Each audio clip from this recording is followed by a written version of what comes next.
Para el 1800, China posee ya 450 millones de habitantes, alrededor del 36% de la población mundial. Más allá de las rebeliones, en esa misma época el aumento poblacional de China se dio en parte gracias al cultivo de maní, papa y batata, los cuales podían crecer en condiciones más adversas que los clásicos como el arroz o el trigo. La llegada de estos nuevos cultivos se dio gracias a la apertura del comercio privado en el año 1685. Se fundaron aduanas en las ciudades costeras, siendo la más importante la de Cantón, al sur de China y al lado del Macao portugués y del futuro Hong Kong. Luego de varias décadas los chinos comenzaron a controlar el comercio con más atención, dejando a Cantón como único puerto legal para el intercambio con Occidente y creando un gremio de mercaderes que eran los únicos habilitados a comerciar con los europeos. Este gremio era llamado Kouhon y manejó durante 80 años el comercio entre China y Europa. El encargado de supervisar todo era el supervisor de aduanas también apodado Hoppo, quien era responsable ante el emperador. Los comerciantes europeos solamente podían tratar con mercaderes del Kouhon o con el supervisor aduanero Hoppo, y nunca con el gobernador provincial u otra autoridad china. El intercambio era así muy controlado y favorecía a China enormemente dado que solamente aceptaban plata española como forma de pago y tampoco demandaban tantos bienes como los europeos a ellos. Los europeos compraban masivamente té o porcelana y los pagaban con monedas de plata, pero los chinos no compraban ni la quinta parte de ese volumen en bienes occidentales.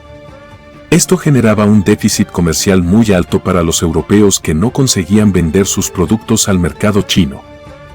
China había encontrado la manera de enriquecerse y tener la situación controlada como nunca en su historia, pero eso estaba a punto de empezar a cambiar.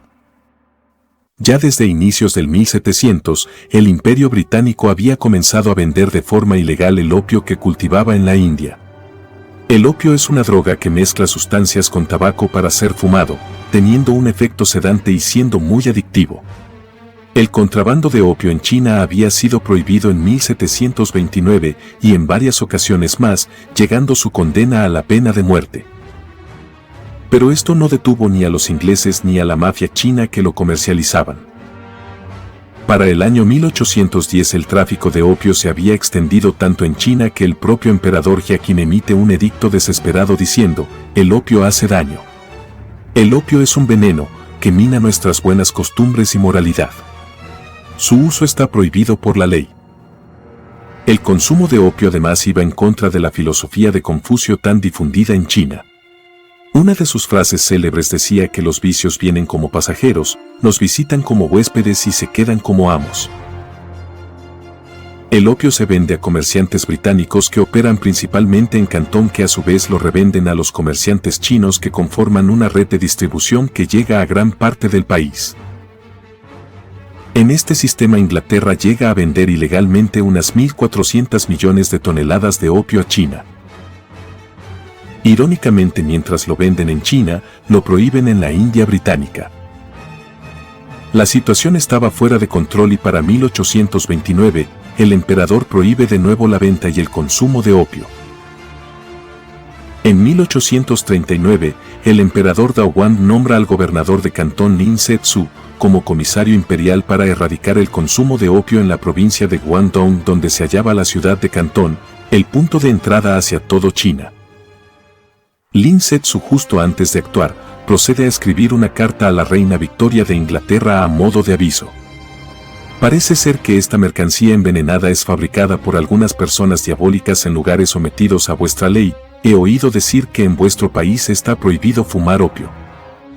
Ello significa que no ignoráis hasta qué punto resulta nocivo. Pero en lugar de prohibir el consumo del opio, valdría más que prohibieseis su venta o, mejor aún, su producción. Todo opio que se descubre en China se echa en aceite hirviendo y se destruye. En lo sucesivo, todo barco extranjero que llegue con opio a bordo será incendiado. Entonces, no solo no obtendréis ningún beneficio de nosotros, sino que os arruinaréis en el negocio. No digáis luego que no se os avisó a tiempo. Esta carta jamás llegaría a la reina inglesa, pero sí sería publicada en el diario Times de Londres. Ese mismo año el funcionario Lin Se-tzu procede a confiscar y destruir 20.000 cajas de opio que valían 5 millones de libras de la época, que se hallaban en manos de narcotraficantes británicos. Las autoridades británicas en Cantón prometieron a los comerciantes ingleses que el gobierno inglés iba a indemnizarlos, aunque en realidad el gobierno inglés no estaba en una situación financiera buena como para pagarles. Esta incautación masiva de opio es la que termina por desatar la guerra, la cual es votada en el Parlamento inglés por 272 votos a favor contra 262 en contra. A pesar de que buena parte de la población y la mitad del Parlamento estaban en contra de la venta de opio como droga en China, el ala dura británica se las ingenió para ir a la guerra y abrir el comercio a punta de cañón. Poco a poco el Reino Unido comenzó a reunir una flota sobre Cantón enviando barcos desde sus colonias en India, Singapur y Australia. Luego de esto los británicos bloquearon la salida al mar de la ciudad y proceden a ocupar la isla de Hong Kong en enero de 1841. Para marzo los británicos habían desembarcado y tomado la ciudad de Cantón sin muchas bajas, mientras que los chinos debido a su armamento anticuado no podían oponer una resistencia efectiva. Los barcos chinos no eran rivales para los buques de guerra modernos de la Royal Navy y su organización superior. Luego de esto y para mayo de 1842, los británicos ocuparon también el actual Xiamen y varios otros puertos en la costa de China. Los ingleses decidieron entonces asestar un golpe definitivo a las finanzas del Imperio Qing atacando el río Yangtze, por donde pasaba el comercio interno chino. Con una fuerza de 25 barcos de guerra y 10.000 soldados, los británicos lograron tomar Shanghái, Nankín y también capturar barcazas con muchos impuestos que se habían recaudado en esos meses. Los ingleses, si bien eran mucho menos en número, estaban mejor organizados y tenían un armamento muy superior. Toda esta situación terminó generando que los chinos aceptaran negociar en la ciudad de Nankín hacia agosto de 1842. Se firma así el primer tratado desigual que le imponen a China.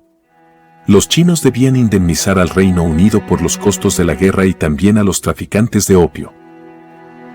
Además de esto, se eliminan los aranceles para todos los productos británicos, se termina con el sistema de comercio único de Cantón, se libera el comercio de opio y se reconoce la soberanía inglesa sobre la isla de Hong Kong para siempre. También los súbditos ingleses en China serán juzgados por leyes inglesas y no las chinas. Este tratado de 1842 es el comienzo del llamado siglo de la humillación, el cual está caracterizado por invasiones extranjeras, tratados injustos, hambrunas y rebeliones.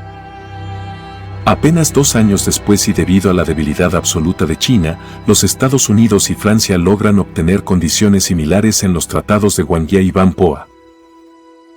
De esta manera los chinos terminan perdiendo el control de su comercio a favor de las potencias occidentales, y el desgaste económico y humillación nacional hunde al gobierno imperial en una crisis de la que jamás se recuperará. Como resultado de la bancarrota del gobierno chino y de los tratados firmados, se produce la mayor rebelión de la historia china, la rebelión de Taiping en enero de 1851. Esta revuelta genera una guerra civil total como nunca había ocurrido. Liderada por Hong Xiuquan, esta revuelta tuvo como objetivo eliminar al gobierno manchú de China, que era considerado el demonio en la tierra, e implantar de nuevo la dinastía de los Ming, pero con cambios importantes. En primer lugar, las mujeres estarían al mismo nivel que los hombres y no debería haber clases sociales. En segundo lugar, toda propiedad privada pasaría a ser parte del reino. En tercer lugar, el calendario pasaría a ser solar en vez de lunar. En cuarto lugar, se prohibió la monogamia, como también el opio, el tabaco, la esclavitud, los juegos de azar y la prostitución. La religión era una mezcla de confucianismo, cristianismo y budismo única, donde el líder Hong decía ser el hermano menor de Jesús y enviado del dios Santi chino. El ejército rebelde era la principal fortaleza del movimiento, alcanzando el 1.000.000 de soldados, teniendo una absoluta disciplina y fanatismo, y estando compuesto por un alto número de mujeres. El territorio que era conquistado se repartía entre distintos reyes o príncipes que se conocían entre sí. Debido a la decadencia de la dinastía Qing, la revuelta se encendió como la pólvora y para 1853 lograron tomar la ciudad de Nankín y fundar el Reino Celestial de la Paz, cuyo líder era Hong Xiuquan. En cada pueblo o ciudad que tomaban, los rebeldes obligaban a que al menos un adulto de cada casa se una al ejército del reino y, más importante, procedían a matar a todos los manchúes que estuvieran allí, sin importar si eran niños, mujeres u hombres. Para mediados de 1850, China estaba partida en dos y se desangraba con batallas enormes y masacres todos los meses. Como si esto fuera poco, en 1856 se inicia la Segunda Guerra del Opio luego de que los chinos confiscasen un barco inglés. A los británicos se unieron los franceses y juntos ocuparon la provincia de Guangzhou sin mayores problemas. Para mediados de 1858, los chinos ya estaban firmando otro tratado que incluía a Rusia, Estados Unidos, Francia e Inglaterra. El pacto incluía embajadas en la ciudad de Pekín, la apertura de 10 puertos comerciales extra y la libre navegación del río Yangtze. También obviamente China debería pagar por todos los costos del conflicto. Pero a pesar de esto, para 1859 los chinos se negaron a abrir embajadas extranjeras en Pekín, lo que generó el reinicio de las hostilidades. En septiembre de 1860 los chinos fueron derrotados en la batalla de Palikao, donde sufrieron 1.200 bajas frente a apenas 55 occidentales. Esta victoria abrió el camino hacia Pekín para los anglofranceses que tomaron la ciudad y el emperador tuvo que huir a toda velocidad.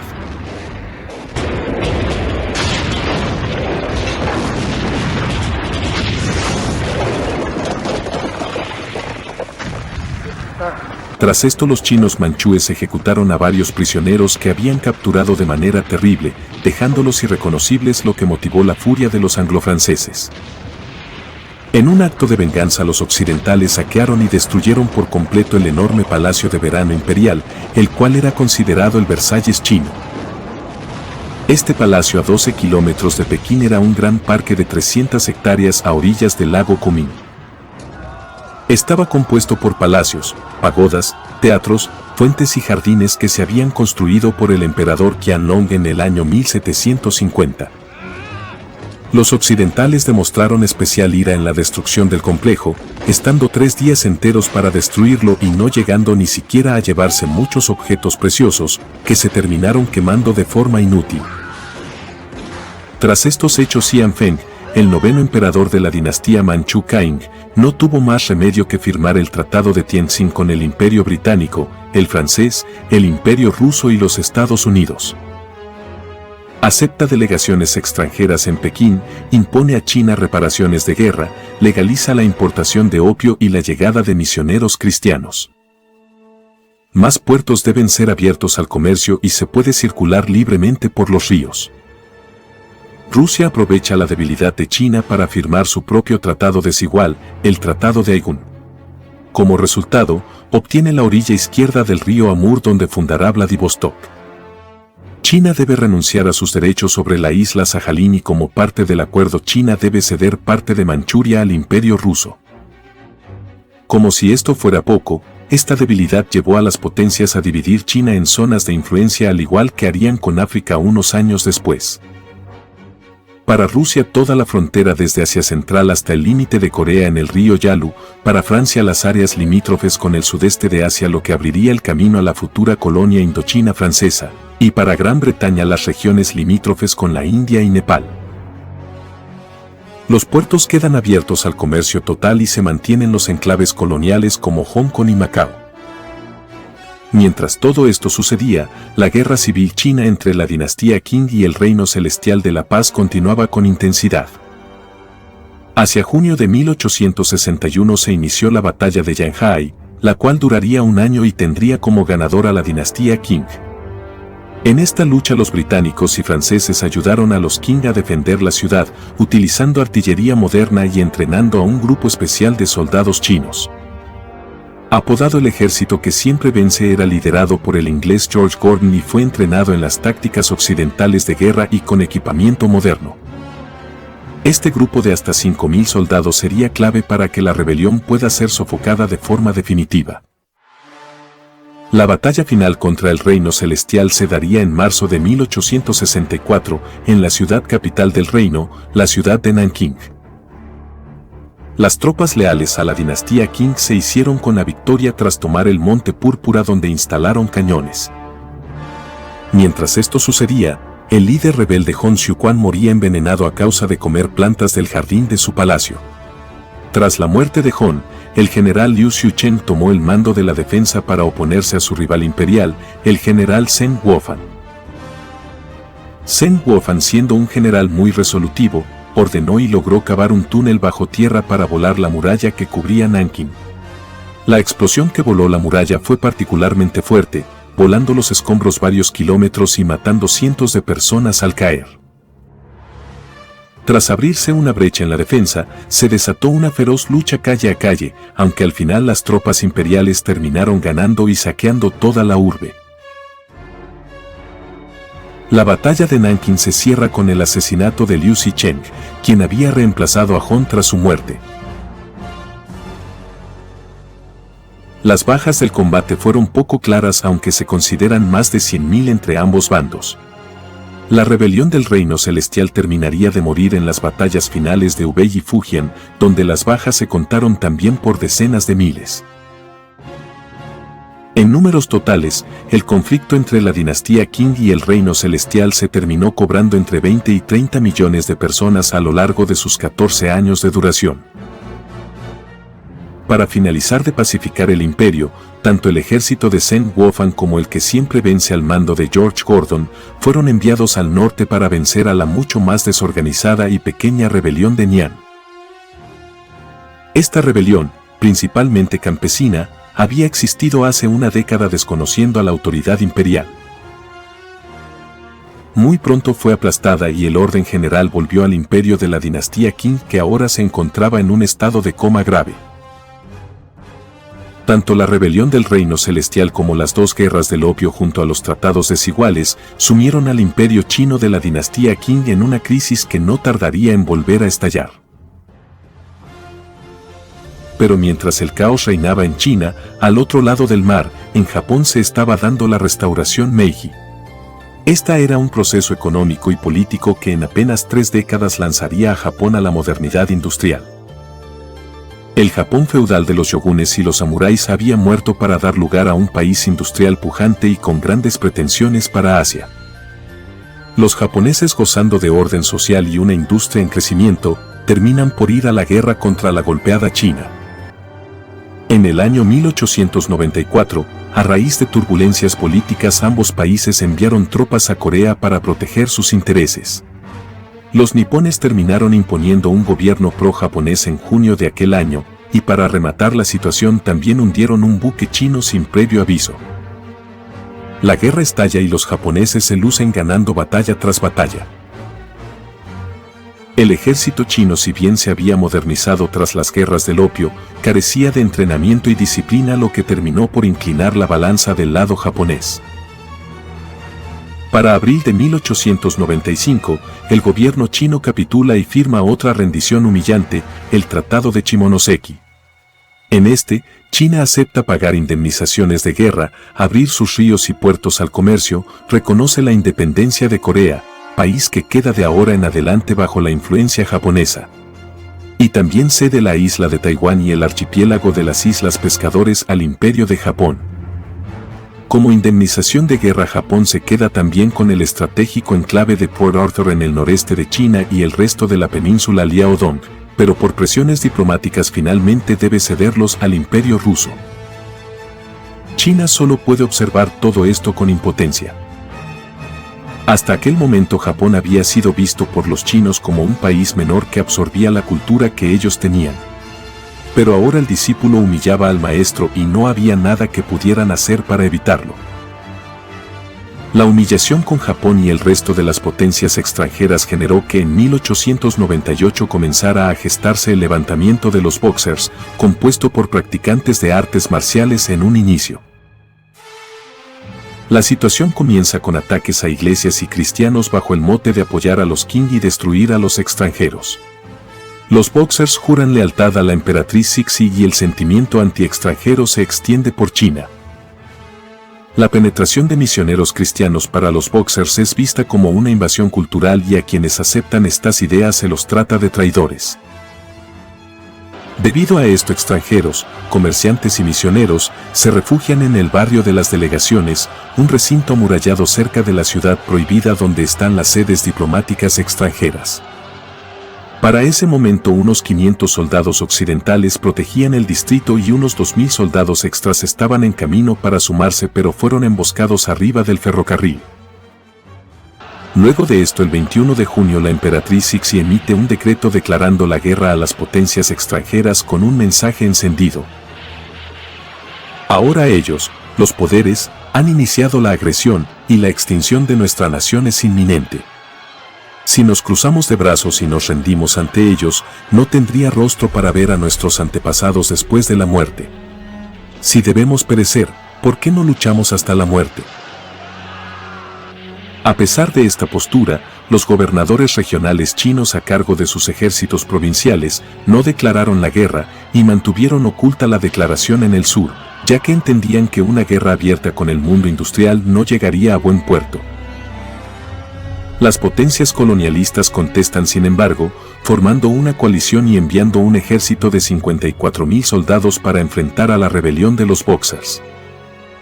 Estos países son el Imperio Alemán, el británico, el francés, el ruso y el austrohúngaro junto a Italia, Japón y Estados Unidos. Desembarcan en la costa y avanzan por tren gracias a que los gobernadores les permiten viajar.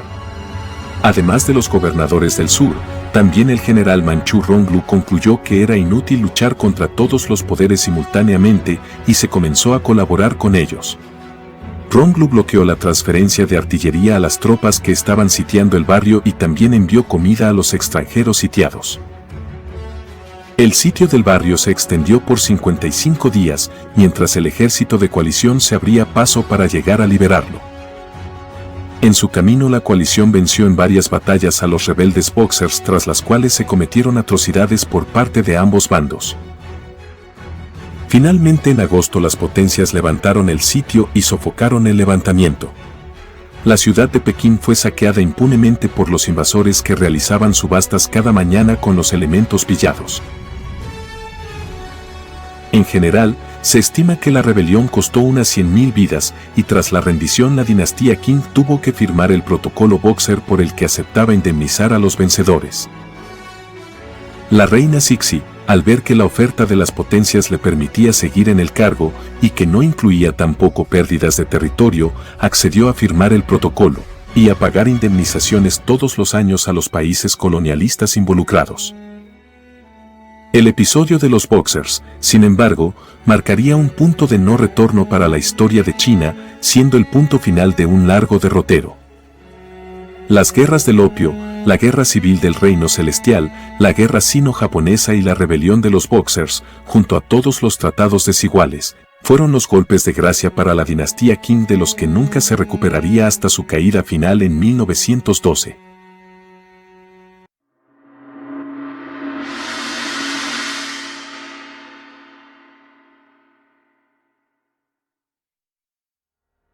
En los siguientes años a la rebelión, los cambios comenzaron a darse rápidamente.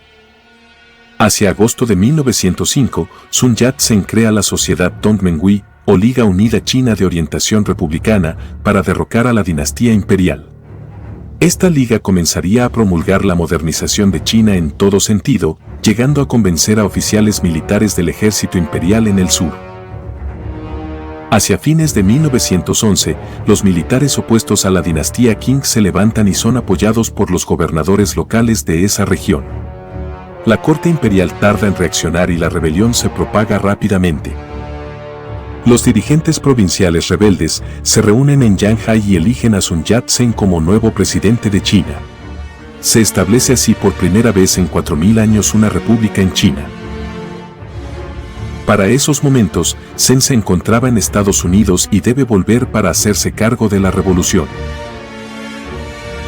Al llegar, el líder rebelde se entera de que el ejército imperial del norte sigue siendo fiel al emperador Puyi de apenas 5 años. Debido a esto, Sen es obligado a renunciar para darle la presidencia al general de dicho ejército, Yuan Shikai, quien obliga al emperador a abdicar y se convierte en presidente. En un primer momento, Zen y Yuan Shikai tienen una buena relación, pero al poco tiempo el general acaba por mostrar su hilacha y hace que lo elijan presidente perpetuo por medio de sobornos. La situación motivó una revuelta que acabó con los rebeldes siendo perseguidos y exiliados, entre ellos Sun Yat-sen. Bajo el gobierno de Yuan Shikai, volvieron a surgir los señores de la guerra, quienes eran caudillos militares que manejaban las regiones con autonomía del gobierno central y peleaban entre sí. El mandato de Yuan terminó cuando, debido a una excesiva ambición, se hizo nombrar emperador, pretendiendo restaurar la monarquía en China. Ante esto, las provincias con sus caudillos reaccionaron de forma negativa, amenazando con independizarse si no se revertía la situación. Así, un derrotado Yuan Shikai debió renunciar al trono en marzo de 1916 para morir unos meses después de una enfermedad. El gobierno real de China quedó tras esto y hasta 1928 en manos de los caudillos militares de las distintas provincias, siendo este periodo conocido como Periodo de los Caudillos. El gobierno central de Pekín en estos 12 años cambió 7 veces de presidente y 7 veces de constitución. El poder del gobierno central solo era respetado por las provincias cuando convenía a los caudillos militares que las controlaban realmente. Mientras esto sucedía, el líder modernizador chino Sun Yat-sen intentaba restaurar la república desde Cantón. Sin embargo, el gobierno liderado por Sun estaba en desventaja contra los señores de la guerra desde el punto de vista militar. A pesar de sus solicitudes de ayuda hacia Occidente, el apoyo financiero y de armas que tanto necesitaban no llegaba. Pero en la década de 1920, el Kuomintán finalmente recibe ayuda de una fuente sorprendente, los bolcheviques rusos. La ayuda material de Rusia fue lo suficientemente buena para Sun, quien no simpatizaba con el marxismo ni veía el comunismo como una solución a los problemas de China. Pero los bolcheviques, a cambio de su ayuda, exigían a Sun que formara una alianza con los comunistas chinos. Los rusos esperaban que una vez estén aliados, los comunistas puedan tomar el control del Kuomintán, desplazando a los nacionalistas. La cuestión es que el Kuomintán se convirtió gradualmente en un partido poderoso y disciplinado bajo la guía rusa. Incluso los rusos fueron clave para crear el Ejército Nacional Revolucionario. Para su entrenamiento, se estableció la Academia Militar de Whampoa, donde como director, Sun nombró a su fiel partidario Chiang Kai-shek. La academia, dirigida por Chiang Kai-shek, funcionó con fondos soviéticos y la calidad de la educación estaba garantizada, siendo visitada regularmente por los oficiales rusos. Muchos de los líderes del Kuomintán y del Partido Comunista Chino se graduaron de la academia, incluyendo al histórico Zhou Enlai. Pero para 1925, y ya con 58 años, Sun Yan se fallece de cáncer de hígado.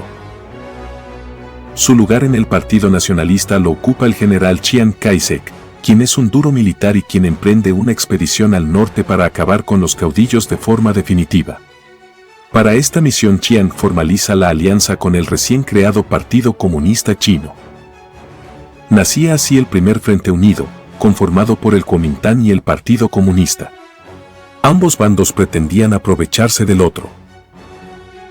Los comunistas querían utilizar el mayor tamaño del Kuomintán para esparcir el comunismo, y los nacionalistas querían infiltrar el Partido Rojo para intentar controlarlo desde adentro.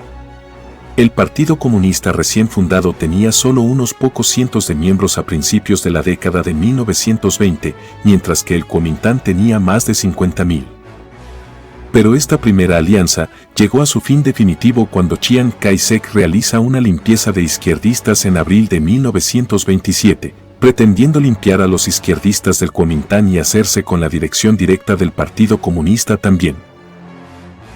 Conocida como Masacre de Shanghái, el Kuomintán lanzó un ataque contra el cuartel del Partido Comunista y los miembros de izquierda del propio Kuomintán, asesinando a más de 200 personas. En respuesta, en agosto de ese mismo año, las fuerzas comunistas lideradas por Zhou Enlai y Elon ocupan la ciudad de Nanchang, pero son luego expulsadas por los nacionalistas. Los comunistas derrotados deben retirarse a las montañas del sur, donde el famoso Mao Zedong estaba intentando hacer una revuelta hace tiempo. Este es el inicio de la Guerra Civil China entre el ala derecha del Partido Nacionalista y el Partido Comunista junto al ala izquierda del Kuomintang. Ambos bandos se desangrarán durante 2 décadas hasta 1949, siendo este uno de los conflictos más sangrientos de la historia. Para el 9 de septiembre de 1927 se produce el levantamiento de la cosecha de otoño, en el que irrumpe en escena Mao Zedong al frente del ejército rojo chino intentando tomar las provincias de Hunan y Jiangxi. Pero Mao es derrotado y se exilia en las montañas de Jinhan, donde se le unirán, como se dijo, Zhou Enlai y otros militantes. Desde las montañas en el sur, Mao y Zhou Enlai desplegarán una estrategia rural de guerrilla con la cual irán ganando adeptos y territorio poco a poco. Mao Zedong, con apenas 34 años, era el líder y figura principal del Partido Comunista de China, habiendo nacido en Hunan, muy cerca de donde ahora se hallaba militando. El joven Mao había tomado contacto con el comunismo cuando se mudó a Pekín a los 24 años. Gracias a su trabajo como asistente de bibliotecario, asistiría a Li Dazhao en el día a día, quien fue uno de los fundadores del Partido Comunista Chino. Tras ser rechazado en la universidad por su fuerte acento rural, el joven Mao tomaría el camino de la política. En 1921, formaría una sede local del Partido Comunista y también una sociedad de lectura en la ciudad de Changsha. A partir de allí, poco a poco iría creciendo dentro del partido, hasta ser uno de los dirigentes provinciales principales. Pero mientras Mao irrumpía en escena, Chiang Kai-shek logra imponer su voluntad y unificar a gran parte del país bajo un mismo gobierno oficial. El punto clave fue la voluntad de Zhang Zuoliang, quien era señor de Manchuria y que accedió a reconocer al gobierno de Chiang Kai-shek. Esta actitud de Zhang tiró por la borda los planes japoneses, que habían asesinado al padre de Zhang y pretendían manipularlo a él para su favor. De esta manera y con Manchuria adentro, el 10 de octubre de 1928, el Kuomintang toma el poder oficial instaurando un sistema de partido único. El nuevo gobierno es presidido por Chiang Kai-shek en la capital, establecida en Nankín. Es reconocido internacionalmente y comienza así la llamada década de Nankín. En esta década, Chiang lidera un régimen corrupto y autoritario, pero que introduce mejoras en la economía y la infraestructura de China. Reemplaza el tradicional confucianismo por un neofascismo de mercado. Inicia un proceso de modernización del país, atrayendo inversiones extranjeras de Alemania y Estados Unidos. Desarrolla el ferrocarril y las carreteras entre ciudades. Además consigue con mucho esfuerzo que Rusia, Francia e Inglaterra renuncien a muchos de los derechos adquiridos en los tratados desiguales. China abandona así el estatus político de territorio colonial para adquirir el de potencia regional. No obstante, los graves problemas de inundaciones, epidemias y hambrunas tradicionales en China no se resuelven.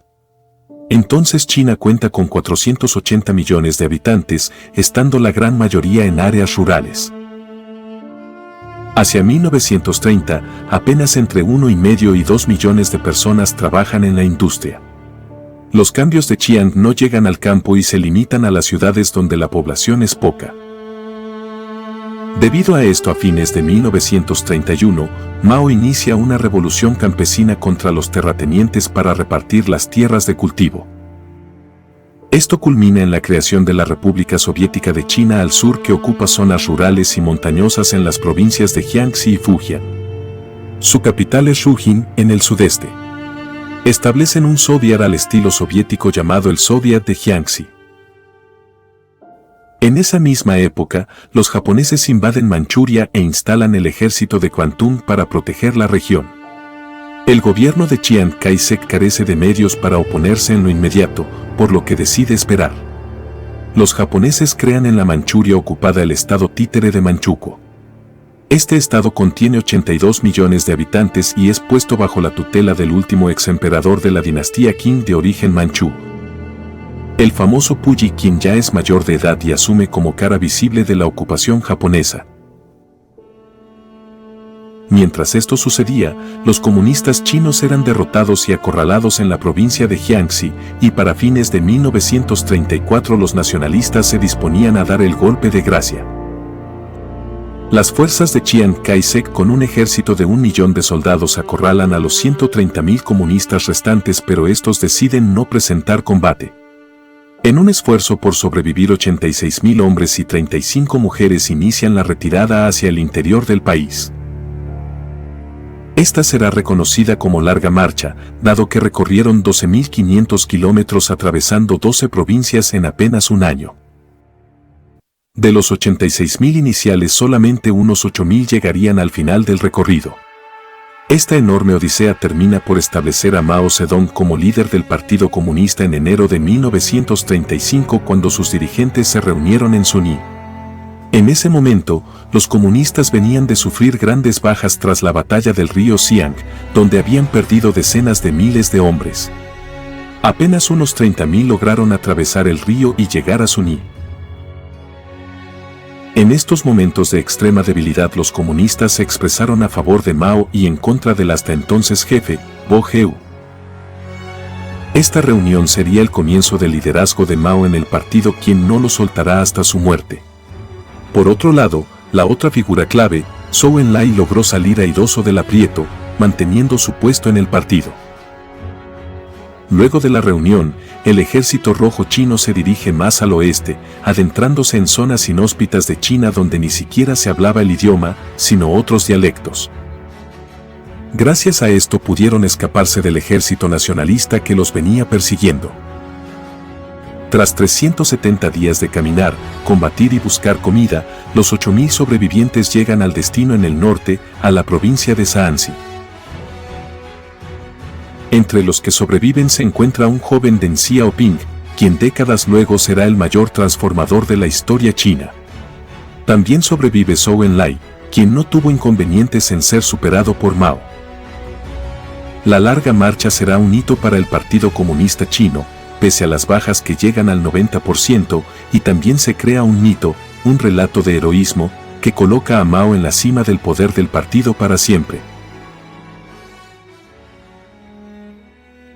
Mientras los comunistas se escapaban a Shaanxi, los japoneses habían puesto el pie en el acelerador y habían invadido la provincia de Hebei. Ante esto, el gobierno nacionalista decide firmar el acuerdo secreto Eumesu, el cual cede el territorio a los nipones.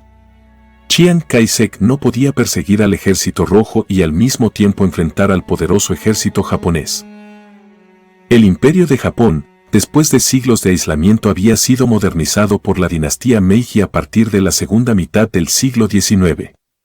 Para 1936 está al nivel de las potencias europeas.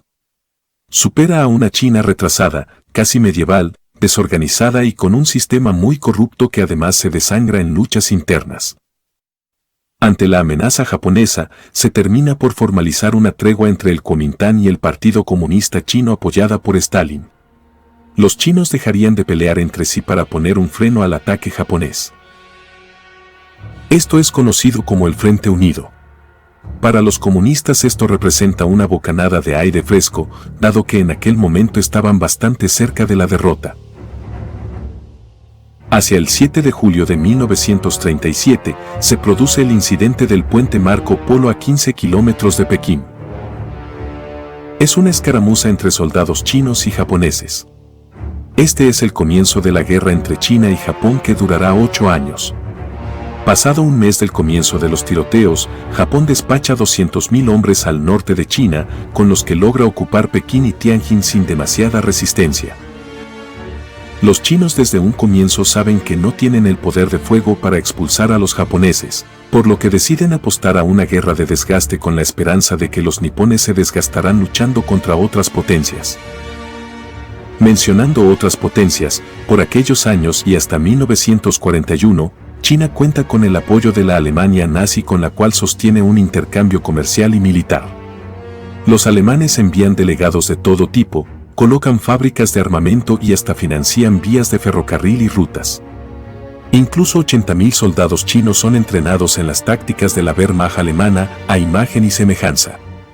Hasta se llegan a producir fusiles alemanes Kar 98K en la propia China. Pero además de a esta ayuda, los japoneses deben enfrentarse a 432 millones de chinos y luchar en un terreno muy extenso y de muy variada geografía. El imperio de Japón se acababa de meter en un frente que le costaría muchísimos recursos materiales, pero también humanos, ocupando China el 65% de las tropas niponas durante toda la Segunda Guerra Mundial. Para agosto de 1937, los japoneses logran tomar casi todo el norte de China, donde crean el gobierno autónomo de Mongolia, apoyados por líderes locales. Las tropas al norte están al mando del general Hideki Toyo, quien luego sería primer ministro de Japón. Desde el norte los japoneses lanzan una ofensiva hacia el sur, para tomar la capital Nankín y la ciudad de Yanhai. Pero sería la ciudad de Yanhai la primera piedra en el zapato para los japoneses. Los chinos utilizan su estrategia de cambiar espacio por tiempo, aprovechando las grandes extensiones y numerosas ciudades para ganar tiempo y así organizar una defensa decente. El líder chino Chiang Kai-shek decide enviar sus mejores tropas a defender Yanhai al tiempo que evacúa la sede de gobierno de Nankín hacia la ciudad de Wuhan. También son evacuadas algunas de sus industrias hacia el interior, al igual que luego haría Stalin en la Unión Soviética frente a la invasión alemana. Al iniciar el conflicto, los japoneses cuentan con la ventaja de ya disponer de algunas fuerzas militares en Yanhai, debido a un acuerdo firmado con China en 1933. Los chinos apuestan a expulsarlos usando sus grandes números, pero los nipones se atrincheran en búnkeres y aguantan hasta la llegada de refuerzos por mar. Las tropas japonesas al mando de Ibane Matsui intentan desembarcar varias veces en las costas linderas de Yanhai, pero la resistencia china es muy fuerte. Tras 2 semanas de combates, los nipones logran tomar el pueblo costero de Baosan y pueden empezar a acumular tropas para marchar hacia Yanhai. Pero entre Baosan y Yanhai se encuentra la ciudad de Luodian, donde se desatan todos los infiernos en la tierra. Chiang Kai-shek ya había previsto la defensa de Luodian por el consejo del delegado alemán von Falkenhausen, asignando 300.000 soldados para su defensa. Los japoneses atacan con solo 100.000 hombres y algunos tanques, pero con una artillería muy coordinada y efectiva. En suma, la lucha por Luodian dura casi un mes y demuestra la incapacidad china para realizar ofensivas de forma organizada y en conjunto. La artillería japonesa logra ir degradando a las fuerzas chinas hasta su total retirada. Después de la caída de Luodian, los chinos resisten un tiempo más en la zona de Dachang, pero esta también cae en manos niponas. Finalmente, la conquista japonesa se consagra con el desembarco de 3 divisiones en el sur de Yanhai, Hangzhou, ante lo cual los chinos deben evacuar sus posiciones para no ser aplastados por completo. En la batalla por Yanhai los chinos pierden el 60% de sus tropas de élite que habían sido entrenadas por asesores alemanes, como así también material de guerra que será difícil de reemplazar. Pero mientras se sucede esta batalla, el líder chino Chiang Kai-shek se encuentra a la espera del resultado de una conferencia que hay en Bruselas, donde espera conseguir apoyo de Estados Unidos e Inglaterra. El gobierno chino espera resistir en Yanhai demostrando que era posible ganar la guerra, pero eso poco vale para los occidentales, que terminan por hacer oídos sordos a los pedidos de ayuda. Occidente no enviará ayuda alguna, China se encuentra sola. Y lo que es peor, Estados Unidos continúa vendiendo gran cantidad de combustible a Japón y lo seguirá haciendo hasta julio de 1941. Será recién en 1940 cuando Japón toque los intereses de Francia en Indochina, cuando los occidentales comiencen a preocuparse. Tras el rechazo europeo en Bruselas, el gobierno chino pide ayuda a los soviéticos una y otra vez, pero sin obtener resultados. Sin ayuda material de ninguna parte, el panorama del gigante milenario se pone cada vez más oscuro. El próximo objetivo es la capital Nankín, la cual carece de una defensa real, estando compuesta por reclutas de último momento. Ante el inminente ataque, los chinos trasladan la capital a Wuhan y concentran sus fuerzas allí. Hacia diciembre de 1937 los japoneses entran en la capital y se produce la masacre de Nankín. Durante más de un mes se desarrolla uno de los episodios más horribles y menos comentados de la Segunda Guerra Mundial. La ciudad es víctima de un despliegue de sadismo pocas veces visto. Se producen violaciones masivas, alrededor de 80.000 mujeres chinas son violadas y en muchos casos apuñaladas en sus partes íntimas. Los japoneses practican decapitaciones como competencia de habilidad con las espadas samurái o en la ejercitación con bayoneta. Hasta algunos niños son enterrados vivos. La única zona que se salva es una zona segura, organizada por un diplomático alemán, el cual ante las atrocidades japonesas, solicita una zona a salvo para occidentales. Los nipones acceden, pero el diplomático John Robb incluye en la zona a más de 200.000 chinos, a los cuales les salva la vida.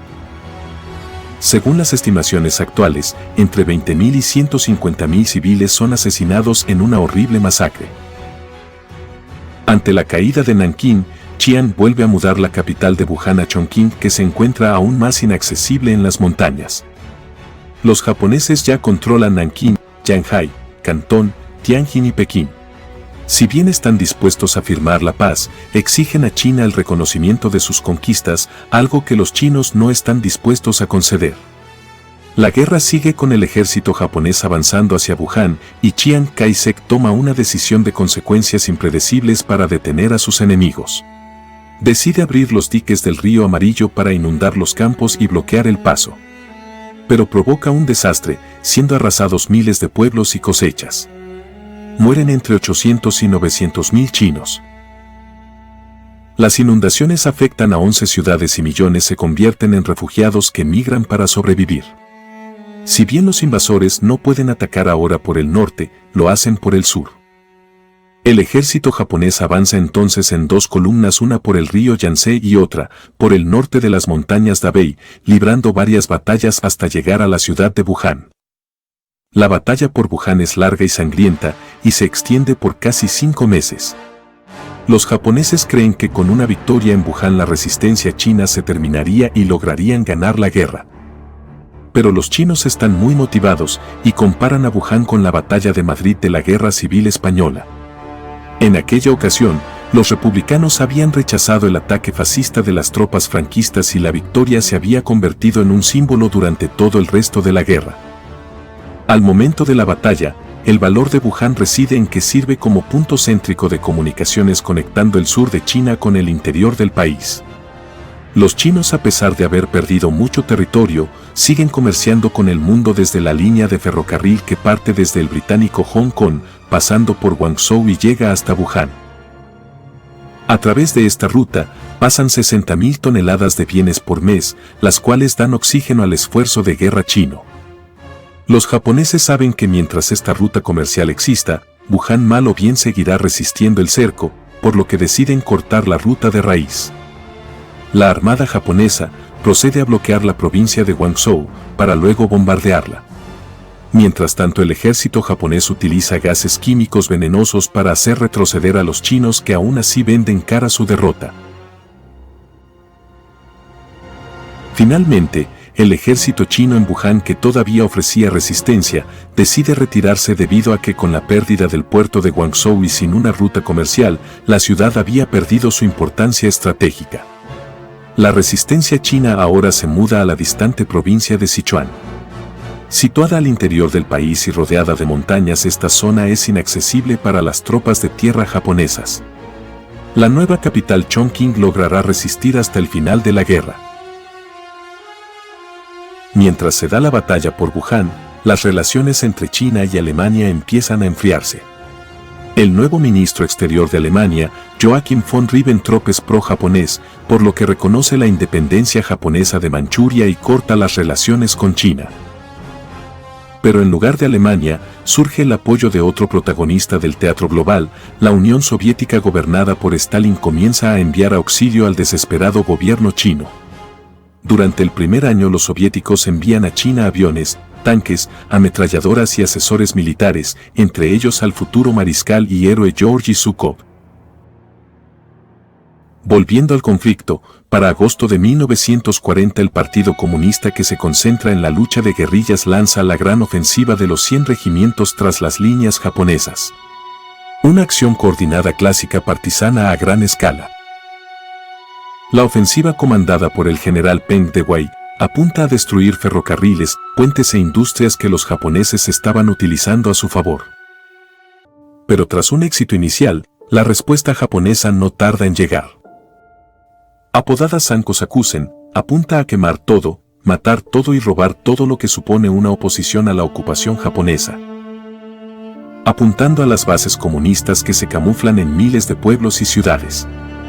Bajo esta visión, liderada por Yasuji Okamura en la parte norte de China, los japoneses causan la muerte de 3 millones de chinos.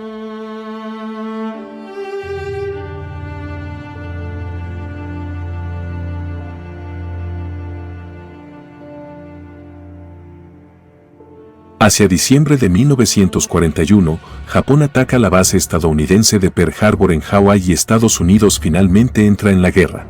El ataque, a pesar de ser sorpresivo, no genera daños muy graves a la flota norteamericana. Japón ya ocupa parte de China, Manchuria, Corea e Indochina. Luego de bombardear Pearl Harbor en una operación militar sincronizada sin precedentes en la historia militar, Japón ocupa todo el sudeste asiático, desde Filipinas hasta Birmania y Nueva Guinea. Ocupa además las islas del Pacífico como las Marshall, las Marianas, Taiwán y Guadalcanal. También se ocupa el Hong Kong británico, el cual resiste 18 días con tropas indias y chinas. Se hunden a los acorazados ingleses Prince of Wales y el HMS Repulse con aviones navales. Los japoneses parecen no solo arrasar con sus ejércitos de tierra sino también en los mares. China es apoyada por la Unión Soviética y luego de 1941, material y financieramente por Estados Unidos, el Imperio Británico y Francia. Es un enfrentamiento entre el gigantesco ejército chino de 14 millones de soldados y 4 millones de japoneses y chinos colaboracionistas. Hay zonas controladas por los japoneses en las que han establecido gobiernos títeres: Mongolia, Nankín y Manchukuo. En estas regiones ocupadas más los enclaves de la costa viven 200 millones de chinos. A pesar de esto, el inmenso territorio chino se devoró al ejército japonés impidiéndole obtener la victoria decisiva y desgastando sus recursos humanos y económicos. Es el objetivo de China desde un principio. Se estima que el 65% de las tropas japonesas son absorbidas por el frente chino durante la Segunda Guerra Mundial. Además de esto, a partir del ataque a Pearl Harbor en diciembre de 1941 deben enfrentar a norteamericanos, británicos, hindúes y australianos en el sudeste de Asia y en todo el Pacífico en un arco desde las Islas Aleutianas hasta el Golfo de Bengala. Es una lucha titánica que demostrará ser insostenible para una pequeña isla que carece de petróleo. En marzo de 1942, los japoneses se apoderan de Birmania y cortan la carretera por la cual los aliados enviaban ayuda a China. La carretera era el principal objetivo militar del sudeste de Asia para Japón. Los aliados tratarán de compensar el tráfico de ayuda a China por aire sobre los Himalayas. Unos 3 meses después, en junio de 1942, la Armada Imperial japonesa sufre una catastrófica derrota frente a la Armada de los Estados Unidos en el atolón de Midway, a mitad de camino de Hawái. Es la batalla decisiva. Japón pierde 4 portaaviones y una parte significativa de sus mejores pilotos de combate. Nunca se recuperará de ese golpe. Es un punto de inflexión en la guerra que afecta severamente sus operaciones en China.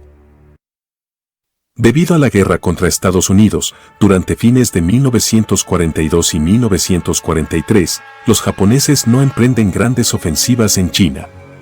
Pero para inicios de 1944, lanzan la mayor operación de la guerra.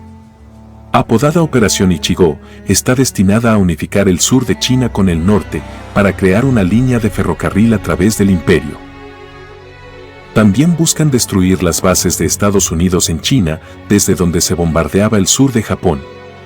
Consiguen unificar China de sur a norte y varias bases estadounidenses son neutralizadas.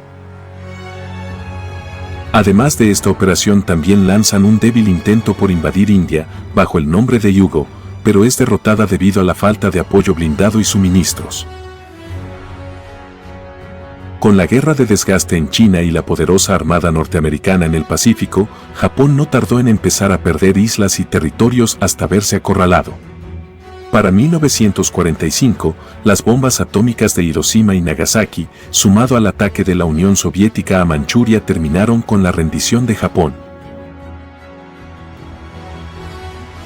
China y Chiang Kai-shek ganan la guerra a un costo enorme. En el caso de Chiang, al inicio del conflicto se perfilaba como vencedor de la guerra civil, pero luego del conflicto sus ejércitos quedan desgastados por el peso de la guerra. Mao, por el contrario, que se había fortalecido al comienzo de la guerra en guerras de guerrilla, sobre el final del conflicto se perfila con mayor fortaleza. El grado de crueldad y salvajismo mostrado por el Japón en China es equivalente al desplegado por el Tercer Reich en Europa. De la misma manera que el Tercer Reich consideraba a los eslavos untermens, subhumanos, los japoneses consideraban a los chinos una raza inferior. Habían cometido asesinatos en masa, uso de gases tóxicos, violaciones masivas de cientos de miles de mujeres y sometimiento de civiles a trabajo esclavo. La crueldad del Japón llega al extremo de instalar laboratorios de experimentación de armas biológicas y experimentos médicos en bases en Guangzhou, Nankín y Manchuria, utilizando personas vivas como conejillos de indias. Son los experimentos médicos de la Unidad 731. Un programa de investigación para el desarrollo de armas biológicas. Nunca China vivió algo semejante a lo largo de su historia. La otra gran catástrofe durante este periodo fue la hambruna de Henan, la cual durante 1942 y 1943 se cobró la vida de 700.000 personas, producto de una gran sequía y también una invasión de langostas. En el medio de la tragedia, se llegarían a ver a personas intentando comer corteza de árbol para poder sobrevivir. Como resultado de la guerra entre 1937 y 1945 mueren entre 20 y 25 millones de chinos, siendo más del 70% civiles. Es el momento más oscuro de su historia hasta el momento. En 1972, el primer ministro del Japón, Kukei Tanaka, viajaría a China y pediría disculpas formalmente por las atrocidades cometidas por su país en la Segunda Guerra Mundial. Al final de la guerra, China emerge en el bando aliado como una potencia mundial, logrando ocupar un lugar de privilegio en los asuntos mundiales por primera vez en su historia. De forma sorprendente le es reconocido un lugar en las Naciones Unidas con derecho a veto en el Consejo de Seguridad. Solo lo tienen Estados Unidos, la Unión Soviética, Francia y el Reino Unido. En septiembre de 1945 se rinden las tropas japonesas en China. El Kuomintán y el Partido Comunista Chino llegan a un acuerdo para establecer en China un régimen democrático de posguerra. Pero el acuerdo es un fracaso y se reanuda la guerra civil. Chiang Kai-shek consigue, de la mano de los aliados, los vencedores, afianzarse en el poder en China, pero su frente interno está herido de muerte.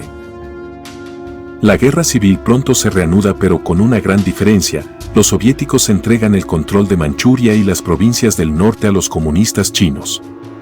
Al firmar la paz con Japón, el ejército soviético se retira del territorio chino del norte y entrega el control a las tropas comunistas de Mao, como también se entrega el material de guerra capturado a los japoneses durante la toma de Manchuria.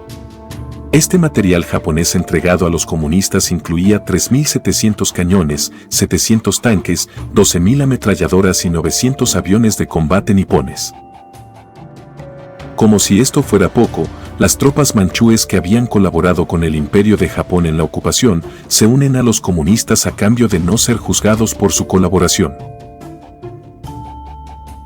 Además de todo esto, Manchuria era la zona más industrializada de China y, en comparación con las ciudades devastadas por la guerra que poseía el Kuomintán, Manchuria estaba en muy buen estado, aportando gran valor al esfuerzo comunista. La entrega de Manchuria y las provincias del norte, sin dudas, fue clave para la guerra civil que se avecinaba. Junto a esto, también el hecho de que los comunistas ya tenían tendida una red de guerrillas por todo el país para combatir con Japón, aportó a la hora de combatir al Kuomintán de Chiang Kai-shek. Por último, la cadena de mando unificada, directa y sin burocracia de Mao, permitía realizar ofensivas rápidas, mientras que el gobierno del Kuomintang sufría las intervenciones de los señores de la guerra que manejaban cada uno sus tropas y en ocasiones ralentizaban los movimientos de Chiang Kai-shek. A pesar de todo esto, el gobierno de Chiang tenía 4 veces más tropas que los comunistas, por lo que contaba con una gran ventaja inicial. Y además recibía apoyo material y financiero de Estados Unidos. Los estadounidenses enviaron desde tanques y aviones hasta ametralladoras y morteros a las tropas del Kuomintang, permitiendo que siempre dispongan de armamento para el frente de batalla. También brindaron ayuda financiera y transporte de tropas, casi sin ningún límite, siendo todo esto dirigido por el general George Marshall. Hacia julio de 1946, Chiang Kai-shek, hasta ese momento al frente del país, lanza sus fuerzas muy superiores sobre territorios del norte en la llanura central y Manchuria en manos del Partido Comunista Chino. Son 4,5 millones de efectivos contra 1,2 millones de comunistas, la relación es casi 4-1. Esta diferencia genera que en un principio las fuerzas del Kuomintang arrasen a los comunistas y los arrinconen en la zona norte de Manchuria hacia fines de 1946, dejándolos al borde de la derrota. Pero justo en ese momento, la comisión estadounidense liderada por George Marshall decidió intentar un alto al fuego e iniciar negociaciones en Pekín entre ambas partes. Ante esto, el general Chiang Kai-shek frena su ofensiva hasta que las negociaciones finalmente fracasan en enero de 1947 debido a la alta desconfianza que existía entre ambos bandos. Para aquel momento, los comunistas ya habían logrado reabastecerse y reorganizarse, pudiendo resistir y avanzar con energías renovadas. La misión Marshall terminó así ayudando a la victoria maoísta en su momento más desesperado, aunque todavía faltaba un largo camino por recorrer. Tras esto, la guerra de resistencia y de desgaste de Mao, poco a poco comienza a dar resultados. La gran corrupción que pesaba sobre el gobierno de Chiang Kai-shek también comenzaría a afectar el funcionamiento de las Fuerzas Armadas. El líder nacionalista se encontraba rodeado de funcionarios que respondían a señores de la guerra y que pedían coimas y favores a cambio de cumplir las órdenes. Los recursos financieros enviados por Estados Unidos muchas veces terminaban siendo usurpados por los distintos intermediarios. En verdad no existía un sentimiento patriótico o de proyecto nacional en muchos de los dirigentes del Kuomintang, incluso siendo esto reconocido por Chiang Kai-shek. En enero de 1948, Chiang escribiría que, a decir verdad, nunca había existido en China un partido tan decrépito y degenerado como el nuestro hoy en día. Ninguno que tenga tan poco espíritu, disciplina o estándares de lo que está bien y lo que está mal. Los comunistas, por su lado, si bien disponían de menos recursos, gozaban de una disciplina, orden y convencimiento en sus ideas que les otorgaba una gran ventaja. El propio Chiang también diría de esto: los comunistas no solo estudian y discuten los problemas exhaustivamente, sino que también implementan sus planes por completo. Ellos no permiten ni la más mínima confusión o vaguedad de ideas, y de ninguna manera pueden ser superficiales y quedarse a medio camino. Por el contrario, afirma, nuestros métodos y acciones no son en ningún aspecto iguales a los suyos. La mayoría de nuestros cuadros no utilizan su cerebro y no están dispuestos a estudiar, no son ni cuidadosos ni confiables, y por eso nos hundimos en la derrota. Como si esto fuera poco, como resultado de la falta de organización, los espías y agentes comunistas se habían logrado infiltrar en todas partes, particularmente en las organizaciones dirigentes del gobierno y el ejército, realizando espionaje y creando rumores. Como resultado, según Chiang, el colapso del Kuomintang fue provocado no tanto por las acciones militares enemigas como por la confusión y los problemas creados dentro de las filas nacionalistas por estos agentes comunistas. Tras 2 años de sangrienta guerra, Jinan es la primera gran ciudad que cae en poder de los comunistas. Y es que por más que tuvieran mayores recursos y hombres, la mejor organización y disciplina del ejército rojo chino terminaría por hacer la diferencia real. A partir de este momento cambia la marea, y las derrotas del Kuomintang se suceden hasta que es derrotado en todo el país. Los comunistas entran en Pekín sin disparar un solo tiro, dado que el general Fu a cargo de la defensa es influido por los agentes comunistas que integraban su círculo privado, que lo persuaden de entregar la ciudad sin resistencia. Finalmente, en enero de 1949, un derrotado Chiang Kai-shek renuncia al cargo de presidente de China y huye a la isla de Formosa, la futura Taiwán, con el tesoro del Estado.